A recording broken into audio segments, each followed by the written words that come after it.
সাল্লাল্লাহু আলাইহি ওয়াসাল্লাম, এটাও হচ্ছে একটা দুরূদ, ছোট্ট দুরূদ। তারপর আমরা পড়ব আল্লাহুম্মা সাল্লি আলা মুহাম্মাদিন নাবিয়্যিল উম্মি ওয়া আলা আলিহি ওয়া সাল্লিম তাসলিমা। আর একটি দুরূদ আছে, আল্লাহুম্মা সাল্লি আলা মুহাম্মাদ ওয়া আলা আলি মুহাম্মাদ কামা সাল্লাইতা ওয়া সাল্লামতা আলা ইব্রাহিম ওয়া আলা আলি ইব্রাহিম ইন্নাকা হামিদুম মাজিদ। পড়েন সুবহানাল্লাহ। বিভিন্ন দুরূদ শরীফ আছে, বিভিন্ন বইয়ের মধ্যে সঠিক সঠিক দুরূদ শরীফ আছে, ছোট্ট ছোট্ট দুরূদ শরীফ আছে। নামাজের মধ্যে যে দুরূদ শরীফ আমরা পড়ে থাকি ওই দুরূদ শরীফ আছে। আমরা চেষ্টা করব শুক্রবার দিন আমলের মধ্যে থাকা, আমলিয়াত গ্রহণ করা, আমল নিজের মধ্যে ধারণ করা।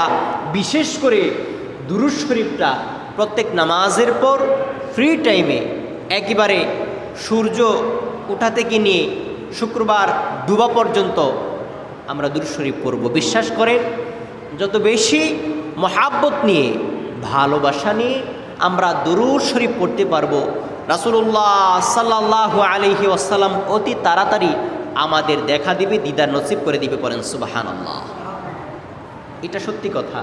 এবং দুরূদ শরীফ যারা পড়ে থাকে যে কোনো মুহূর্তে, যে কোনো সময়, ওই দুরূদ শরীফটা যদি মহাব্বতের সহিত পড়া হয়, ভালোবাসা নিয়ে পড়া হয়, আবেগ নিয়ে পড়া হয়, আবেগে আপ্লুত হয়ে পড়া হয়, রাসূলুল্লাহ সাল্লাল্লাহু আলাইহি ওয়াসাল্লাম তিনার নিজ কানে শুনতে পায়। পড়েন সুবহানাল্লাহ।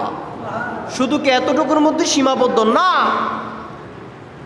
রাসূলুল্লাহ সাল্লাল্লাহু আলাইহি ওয়াসাল্লাম তিনার নিজ কানে শুনতে পান, তিনার নাম জানেন, তিনার আত্মীয় স্বজন, মাতা পিতা, সন্তান সন্ততির নামও সঠিক জানেন। পড়েন সুবহানাল্লাহ।